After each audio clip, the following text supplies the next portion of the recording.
Jeste li uopće trebali utvrđivati to što vam zaista piše u nalogu na prvoj strani naloga, gdje ste vi sami svog nalaza to napisali, koji vam je nalog bio, da utvrdite novčane tijekove iz odobrenih kredita fizičkim osobama, svima kao i povezanim pravnim osobama. Jeste to utvrdili? Jeste utvrdili novčane tokove? Nisam, niti sam imao iz čega to utvrđivati. Dobro.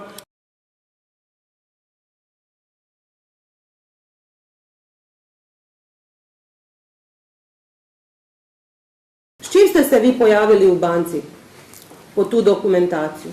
Pojavio sam se na temelju usmenog naloga koji je naknadno dan i zamoljeni su ljudi u banci. Kome je dan usmeni nalog?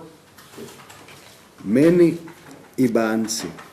Kakav vam je usmeni? Ko vam je osobno dao taj usmeni nalog? Osobno mi je dala gospođa Sani Ljubičić. Dobro.